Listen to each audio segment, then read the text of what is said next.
जय श्री राम जी। स्वागत है आप सबका एक बार फिर से आपके अपने रामायण के चैनल पर। आइए आज रामायण का पाठ शुरू करने से पहले छोटी सी श्री राम जी के लिए प्रार्थना करते हैं।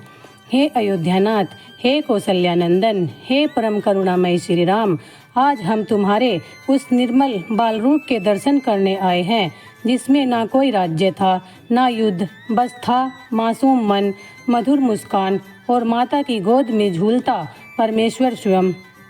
हे राम, तुम बालक थे लेकिन तुम्हारी एक लीला ब्रह्मांड को पालने वाली शक्ति से भरी थी। हम भूल जाते हैं कि हर आंसू पोंछने वाला भी कभी माँ की उंगली पकड़कर चला था। वो तुम ही तो थे प्रभु। आज जब दुनिया भाग रही है, जब लोग समय नहीं निकालते प्रभु के लिए, तब ये वीडियो उन सब के लिए एक क्षण भर का ठहराव है जहाँ कोई रुक कर कहे, हे राम, तुम सच में इतने सरल, इतने सुंदर भी हो सकते हो। तो आइए आंखें बंद करके और चलें उस अयोध्या की गलियों में जहाँ बालक श्री राम की लीलाएं हृदय को पिघला देने वाली हैं। आइए अब रामायण के अगले पार्ट की शुरुआत करते हैं और सुनते हैं श्री राम जी की बाल लीलाएं।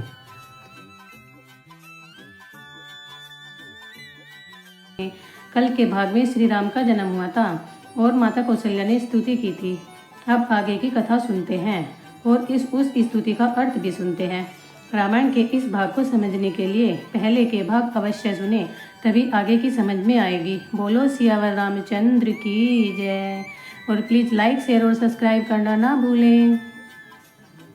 जब कृपा सिंधु दीन दयालु कौशल्या हितकारी प्रभु प्रकट हुए, तब मुनियों के मन को हरने वाले उनके अद्भुत रूप को देख माता प्रसन्न हुई। सुंदर नेत्र है, मेघवत श्याम शरीर है, चारों भुजाओं में अपने आयुध लिए हैं, वनमाला पहने हैं, विशाल नेत्र है, शोभा के समुद्र और राक्षसों के बैरी हैं। माता दोनों हाथ जोड़कर बोली, हे अनंत, मैं आपकी स्तुति किस प्रकार करूं? वेद और पुराण भी आपकी माया, गुण और ज्ञान से परे तथा परिणाम रहित बताते हैं।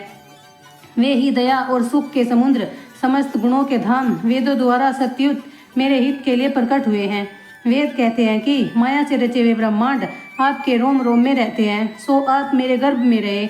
यह सुनकर धैर्यवानों की बुद्धि स्थिर नहीं रहती। जब माता को ज्ञात हुआ तो प्रभु मुस्कुराए और पूर्व जन्म की कथा कहकर माता को समझाया, जिससे वह पुत्र के समान स्नेह करे। माता की बुद्धि बदल गई। वह बोली, हे पुत्र, इस रूप को त्याग, बाल लीला करो। यह वचन सुनते ही देवताओं के स्वामी भगवान ने बालक बनकर रोना शुरू कर दिया।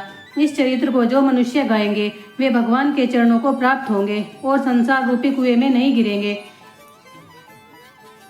हरि ने विप्र को, देवताओं और संतों के हित के लिए मनुष्य अवतार लिया है और प्रभु का अपनी इच्छा से निर्मित शरीर माया, गुण और इंद्रियों से परे है।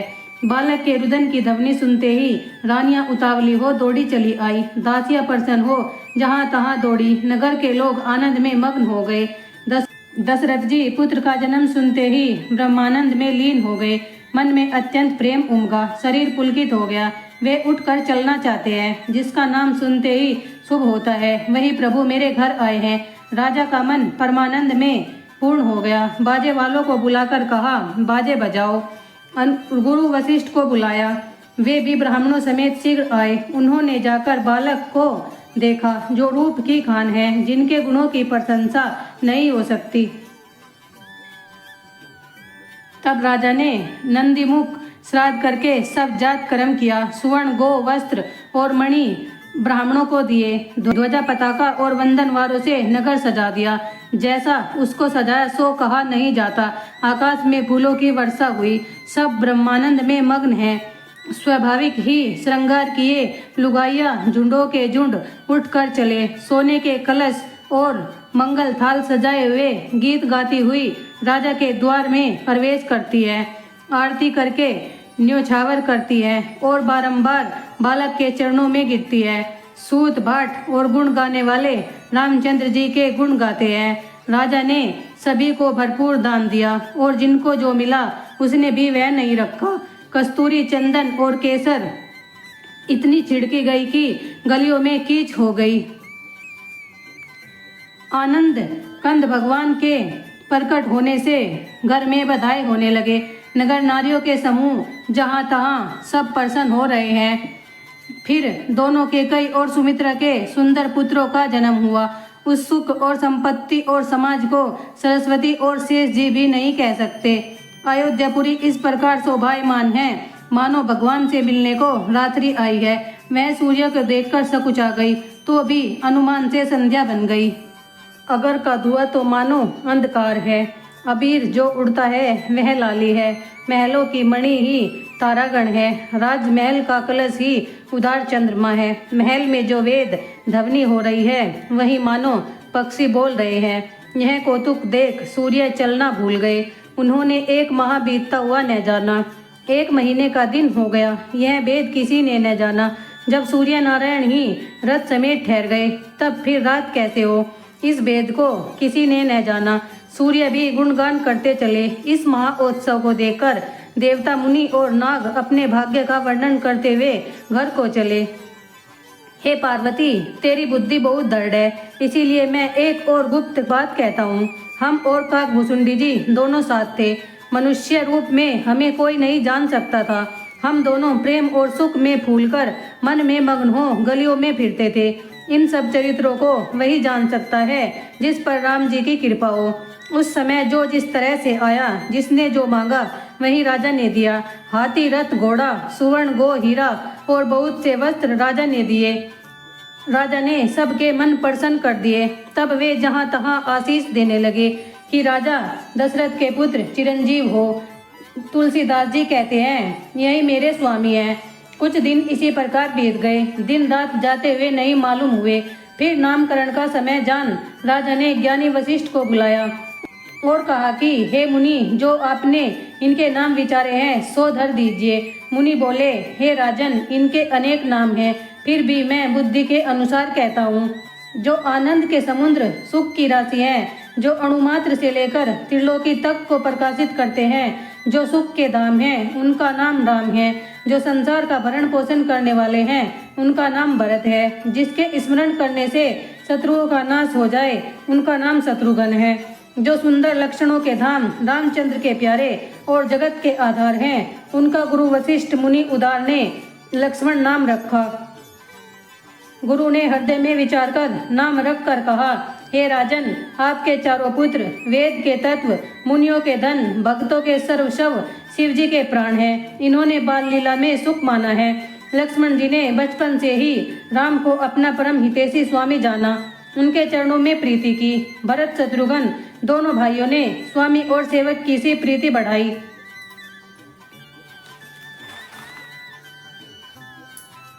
सांवली और गोरी दोनों जोड़ी को देखकर माता तृण तोड़ती है। यूं तो चारों भाई गुण के धाम हैं, तो भी सुख के समुद्र राम जी अधिक है। इनके हृदय में कृपा रूपी चंद्रमा प्रकाशित है, जिससे मुस्कान रूपी किरणें निकलती हैं। कभी गोदी में, कभी पालने में माता ललना कहकर दुलार करती है। जो सर्वव्यापक, पर ब्रह्म निरंजन, निर्गुण और विनित रहित है, वही भगवान प्रेम और भक्ति के वश होकर कौशल्या की गोद में खेलते हैं। उनके नील कमल और मेघ के तुल्य श्याम शरीर में करोड़ों कामदेव की शोभा है। लाल चरणों में नखों की ऐसी शोभा है कि मानो कमल दल पर मोती बैठे हैं। चरणों में व्रज, ध्वजा और अंकुश की रेखा शोभायमान है और नुपुरों की ध्वनि को सुनकर मुनियों के मन भी मोहते हैं। कमर में तगड़ी, उदर में 3 रेखा और गंभीर नाभि है। इनको वही जाने जिसने देखा है। बहुत से आभूषणों से सुशोभित विशाल भुजाएं हैं। हृदय में मणियों का हार और हीरो का हार तथा भृगुचरण को देख मन लुभा जाता है।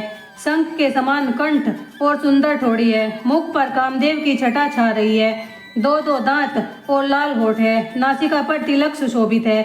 सुंदर कान है, मनोहर कपोल है, प्यारे मधुर तोतले बोल है। नील कमल के समान विशाल नेत्र हैं। टेढ़ी भ्रुकुटी है। मस्तक पर चंद्रमा अलके हैं। चिकने घूंघर वाले बालों को माताओं ने खूब संवारा है। पीली जंगुलियां शरीर में पहने हुए हैं। घुटनों के बल चलते हुए मन को भाते हैं। वेद और शेष भी रूप को नहीं कह सकते, केवल वही जानता है जिसने स्वप्न में इन्हें देखा है। जो सुख के धाम अज्ञान से परे, ज्ञान, वाणी और इंद्रियों से आग्रह है, वहीं प्रभु राजा और रानी को अत्यंत स्नेहवश हो पवित्र बाल लीलाएं करते हैं। जगतपति राम जी इस प्रकार अयोध्या निवासियों को सुख देते हैं। हे पार्वती, जिनकी रामचंद्र जी के चरणों में प्रीति है उनकी गति प्रकट है। राम जी के विमुख चाहे करोड़ों यत्न करे तो भी उसे भवबंधन से कौन छुड़ा सकता है। जिसने चराचर वश में कर रखे हैं वह माया केवल प्रभु से डरती है। जिस माया को भ्रुकुटी विलास से नचाते हैं ऐसे प्रभु को छोड़ किसका भजन करें। चतुराई को छोड़ मन क्रम वचन से भजते ही राम जी कृपा करते हैं। इस प्रकार भगवान ने बाल लीला कर सब नगर निवासियों को सुख दिया। कभी तो माता गोद में लेकर हिलाती है और कभी पालने में बैठाकर झुलाती है। कौशल्या ऐसी प्रेम मग्न है, उनको दिन रात जाते हुए मालूम नहीं होते और सब माता पुत्रों के वश हो बाल चरित्र गान करती है। एक बार माता ने भगवान को स्नान कराया और श्रृंगार कर पलंग पर लिटाया और फिर अपने कुल के इष्ट देव भगवान के लिए पकवान बनाया और पूजा करके नैवेद्य चढ़ाकर आप पाकशाला को गई। फिर माता वहां लौट आई और रामचंद्र जी को भोजन करते देखा। माता भयभीत हो बालक के पास गई तो उसे वहां सोता हुआ पाया। फिर पूजा के स्थान पर आकर भी राम जी को देखा तो हृदय कांपने लगा, मन अधीर हो गया। यहाँ और वहाँ दो बालक देख मन में कहने लगी कि मेरी बुद्धि में भ्रम है या कुछ और बात है। तब राम जी माता को व्याकुल देख मुस्कुरा दिए। फिर माता को अपना अद्भुत अखंड विराट रूप दिखाया जिसके प्रत्येक रोम रोम में करोड़ों ब्रह्मांड विराजते हैं। उसमें अनगिनती सूर्य चंद्रमा महादेव ब्रह्मा पर्वत नदी समुद्र पृथ्वी वन काल कर्म गुण दोष दिखे और वह देखा जो कभी किसी ने न सुना था। प्रबल माया भी देखी जो भयभीत हो हाथ जोड़े खड़ी है। जीव देखा जिसे माया नचाती है। भक्ति को भी देखा जो जीव को माया से छुड़ाती है। माता का शरीर पुलकित हो गया, मुख से कुछ न बोली। उसने नेत्र बंद कर चरणों में सिर झुकाया। माता को अचंभित देख प्रभु फिर से बालक बन गए। स्तुति भी करते नहीं बनती। वह डर गई कि मैंने जगत पिता को पुत्र माना। फिर हरि ने माता को समझाया कि हे माता, यह बात किसी से न कहना। कौशल्या बारंबार हाथ जोड़कर विनय करती है कि हे प्रभु, आपकी माया मुझे कभी न व्यापे। भगवान ने बहुत भांति से बाल चरित्र किए और अपने भक्तों को आनंद दिया। कुछ समय बीतने पर कुटुंबियों को सुख देने वाले सब भाई बड़े हुए। तब गुरु ने आकर मुंडन आदि कर्म किए और ब्राह्मणों ने बहुत सी दक्षिणा पाई। चारों राजकुमार भाई अत्यंत मनोहर चरित्र करते फिरते हैं। जो मन कर्म वचन से अगोचर है वहीं प्रभु दशरथ के आंगन में खेलते हैं। भोजन करने के लिए राजा बुलाते हैं पर वे बालकों को छोड़कर नहीं आते। जब कौशल्या बुलाने जाती है तब प्रभु ठुमक ठुमक कर भाग जाते हैं। जिसको वेद नेति नेति कहता है, जिसका शिव जी ने भी अंत नहीं पाया, उसको माता दौड़कर पकड़ती है। शरीर में धूल भरे आए तो राजा ने हंसकर गोद में बिठा लिए। वे चंचल चित वाले भोजन करते ही मौका पाकर मुख से दही भात लिपटाए किलकारी मारते हुए इधर उधर भाग जाते हैं। जय श्री राम जी। आज की कथा का समापन यही होता है। मिलते हैं फिर रामायण के अगले भाग में।